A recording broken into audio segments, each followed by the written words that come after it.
Okay, the first question is please explain how do you determine by experimental tests the natural frequencies of the part provided by Metalsa? What mathematical tools did you use to find from the collected experimental data the damping radio and the stiffness of each vibrational mode? Okay, so the part provided us by provided to us was the part that the shock absorber is attached to. So the part of not exactly, but something like this. Here's a hole. And the way we determine, we use the impact test, which is we attach a little sensor to, let's say, to this point, and we will measure the vibrations. This sensor will measure the vibrations. So with a hammer, a specialist hammer to measure this test is used. So we hit the part, and this sensor will send signals to the computer, and in the computer we could see certain graphs. We measured, for example, the natural frequency of the part, and that's one test we did to measure this. And what was the other question? The damping radio Damping radio? and the stiffness of each vibrational mode. Okay. So for the damping, we have, like, in most cases, three types of damping. Like, some graphs are like this, which are go slower down. Some are more like this, and others are like this, more aggressive. No. So we measure the same, basically with the same sensor we attach to the part of the damping. In the software that we use, I don't remember which was, because we don't use it very much, and it was on the professor's laptop. But in there we can search certain specific graphs that we desire to see, all with the same test, with the impact test. No? Okay. Okay, thank you. The second question is the chassis model studied during our challenge activity corresponds to the Deutsche Run 1500 Become Troop. Please explain the engineering design process that could you follow similar to the one discussed in class to determine the maximum stress and deflection values experienced by the chassis. I mean, how can you determine the maximum stress and the deflection values of the chassis? Okay, so I believe there are two ways. We learned in another class to use ANSYS. So one way we could determine that is by using ANSYS, downloading the CAT model and doing the test by ANSYS. But another, like with the deflection of wings, we could consider the chassis as a beam. Okay. I don't know, there are certain forces being applied to the truck.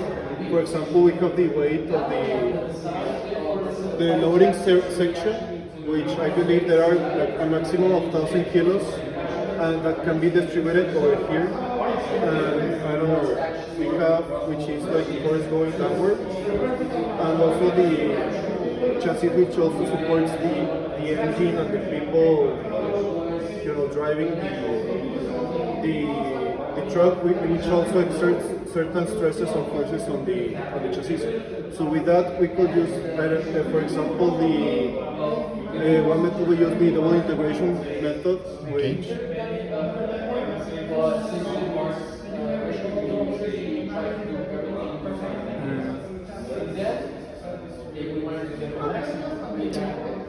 it was like that. Well, basically with that we could integrate one time, and we will get the slope of the deflection of the beam. And if we integrate it two times, we will get the total,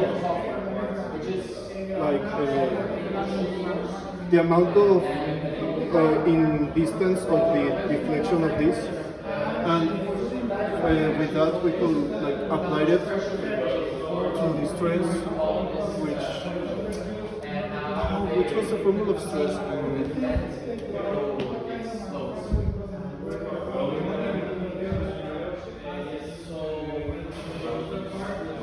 It was force times displaced, no, something like that. I don't remember very well.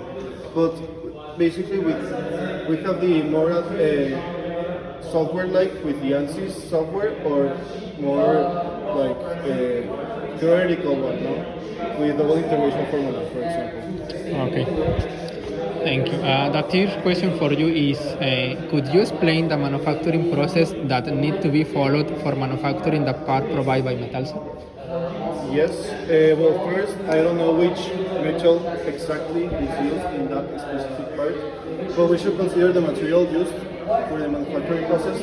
But I believe the best one will be either, I believe, forging or pressing, no? Because the shape is a very specific shape, and you could. You could forge the entire piece by one, or press the entire piece by one, or you could also press individual parts of the piece. And let's say you have this, you press this piece, and then you have all the pieces together, and you weld it to create the part. And then just the finishing touches, which you have to make these perforations. There's a method. There are many ways to do it, either by drilling here directly, or if you have the piece, you can just cut it by pressing in the shape of a circle, and it will create this hole. No? So I believe those are the best ways to manufacture this part. No? Okay.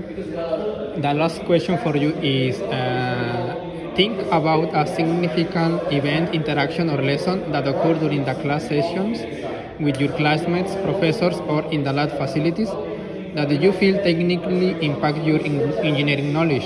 This can be either a positive or negative experience.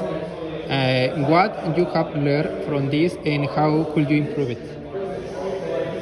Okay, so first, the first thing that I really thought was oh, there's a lot of vibrations I didn't expect it to be so deep like it is now. But the most challenging for me in this class was to learn all the bending of beams, all the formulas, and yes, trying to understand new topics that I didn't even consider so much, or thought that they were more simple than they actually are. And also, I believe to find to make this test. Like, for example, I didn't thought that the process was so there are a lot of margin for error. So if you, I don't know, in the impact test, we have to hit the piece so many times because we kept getting certain mistakes, and that's trying to achieve that level of perfection by doing something so specific and scientifically. I didn't thought that we would be doing, and that's more challenging for me than I think more people. But yes, I think that challenge was very interesting also. Okay, thank you. That's it. Thank you very much. Listo.